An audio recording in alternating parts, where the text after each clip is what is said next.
एक तरफ हमारे देश में युवा सड़कों पर हैं अपने रोजगार को लेकर, जिन पर लाठियां बरसाई जा रही हैं, तो दूसरी तरफ झारखंड और महाराष्ट्र के चुनाव में मंचों से तमाम वादे किए जा रहे हैं, तमाम अच्छे अच्छे भाषण दिए जा रहे हैं। जिस तरीके से भाषणों को सजाया जा रहा है, जहां तक आप देखेंगे तो बीजेपी के तमाम पार्टी के नेता बड़े बड़े भाषण दे रहे हैं। प्रधानमंत्री का एक भाषण सबसे ज़्यादा वायरल हो रहा है, जो वो कह रहे हैं कि वो लोग आपकी बेटियां छीन रहे हैं, लेकिन युवा सड़कों पर हैं, रोजगार का हक मांगने के लिए सड़कों पर लाठियां खा रहे हैं। उनकी बात कौन करेगा? इसी मुद्दे पे हम बात करेंगे। मेरे साथ अभी पंकज जी मौजूद हैं। किस तरह से देखते हैं इलाहाबाद में युवाओं पर लाठियां चार्ज हैं? देखिए, 1993 बैच का IRS अफसर ठाकुर संजय श्रीनेत, वो गोरखपुर के पीपीगंज का रहने वाला है।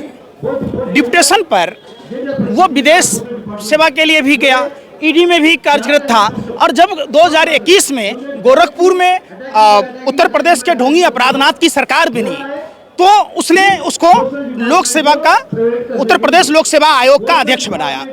तो जाहिर सी बात है, जिस देश में पार्टी हित में लोगों को चुनकर तमाम संस्थाओं पर कब्जा दिलाया जाता हो, हर आदमी अपनी दलाली में लगा हो। एक नाना पाटेकर की डायलॉग आपको याद होगी कि 100 में 90 बेईमान, फिर भी मेरा देश महान। आप उस उत्तर प्रदेश के ढोंगी अपराधनाथ से पूछिए कि उत्तर प्रदेश में किसान आए दिन परेशान है, DAP खाद नहीं मिल रही है। जो देश के पालनहार अन्नदाता किसान भाई अपने खून पसीनों से पैदावार कर लोक कल्याण की बातें करते हैं, लोगों के पालन का काम करते हैं, उन किसानों को सुसाइड तक करने पड़ रहे हैं। उत्तर प्रदेश में आए दिन ये घटनाएं घट रही है। चित्रकूट में आपने देखा होगा, एक मूक बधिर महिला जिसके साथ गैंगरेप होता है, उनके 6 वर्षीय बच्ची के साथ भी होता है। उत्तर प्रदेश पुलिस सिर्फ वसूली करने में लगी है। उत्तर प्रदेश पुलिस अब गहने जेवर भी घूस में लेने लगी है। तो उस प्रदेश का जब मुखिया, आप समझिए कि जब मुखिया अपने प्रदेश को संवारने के बजाय स्टार प्रचारक बनकर घूम रहा हो, जो अपने उत्तर प्रदेश में लॉ एंड ऑर्डर और सुविधाओं को अनदेखी कर दूसरे प्रदेशों में, हम पूछते हैं उत्तर प्रदेश के ढोंगी अपराधनाथ से कि जिस PCS का एग्जाम 7 और 8 दिसंबर को तय हुआ, जिस RO ARO का एग्जाम 22 और 23 दिसंबर को तय हुआ, तो आपकी पार्टी तो ये कहती है कि हम पूरे देश में एक ही दिन में चुनाव करा लेंगे।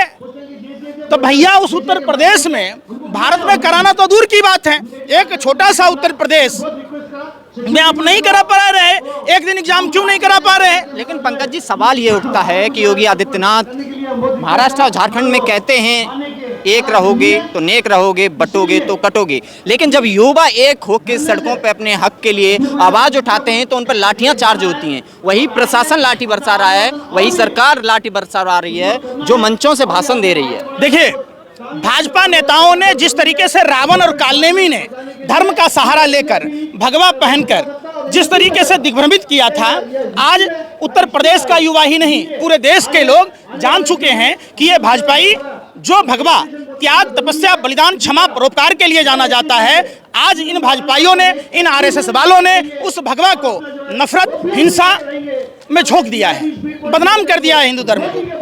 हम पूछते हैं कि आपको महाराष्ट्र जाने की जरूरत क्या है? आप उत्तर प्रदेश के युवाओं से क्यों नहीं बातचीत करते हैं? आप डायलॉग करते। और केशव प्रसाद मौर्य तो उसी छात्र राजनीति की उपज हैं, तो कम से कम जाते उन छात्रों को खाना खिलाते, पानी पिलाते, चाय पिलाते। हिंदू धर्म में मानव सेवा ही सबसे बड़ा है। सबसे बड़ी बात है, क्या देश का हिंदू समझ गया है कि हमारी आबादी 80% जो हिंदू है उनको सिर्फ बरगलाने का काम होता है। जानबूझकर ये कभी हिंदुओं से, कभी सिखों से, कभी क्रिश्चियनों से, कभी किसी से लड़ाते रहते। धर्म की जानकारी इनको नहीं है। ये खुद अपने आप को हिंदू धर्म का ठेकेदार कहते हैं। जिस सनातन हिंदू धर्म में 84 लाख योनियों के भरण पोषण की बात होती है, उस धर्म में नफरत की बात नहीं होती है।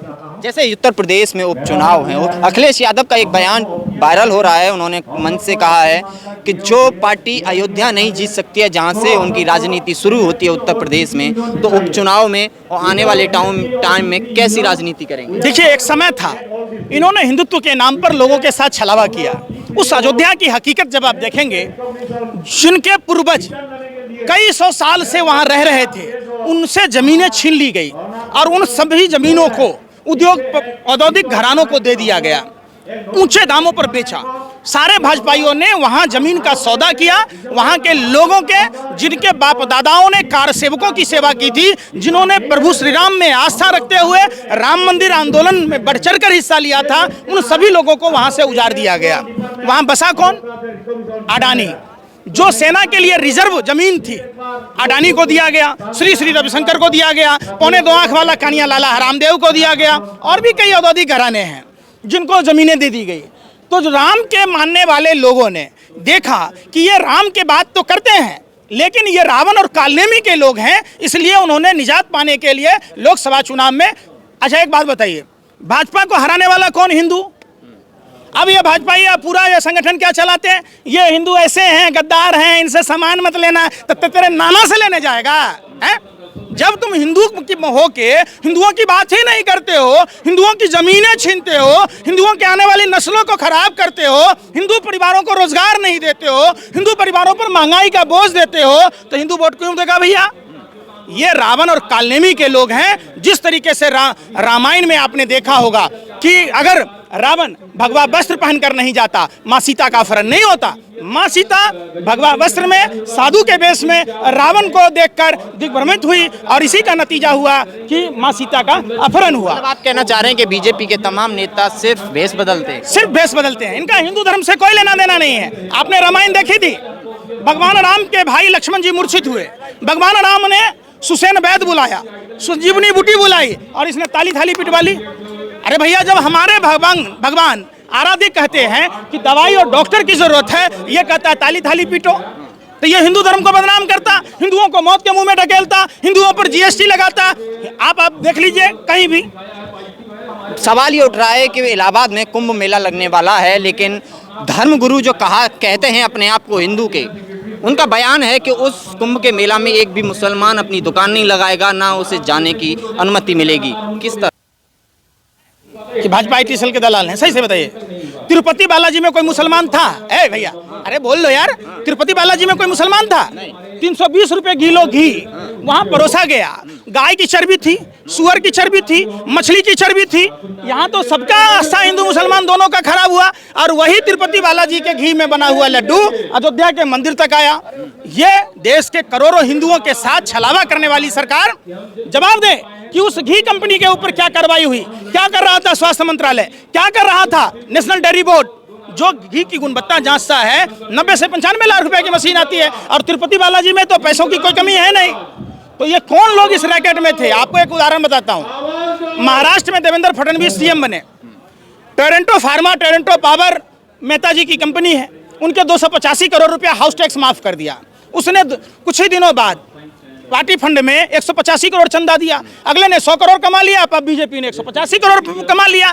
जो हमारा आपके काम के आने वाला पैसा इन्होंने पार्टी फंड में चंदा लेके 12 न्यारा कर लिया। तो भाजपा का काम यही है, मस्तराम मस्ती में, आग लगे बस्ती में। अपना काम बनता, बाहर में जाए जनता।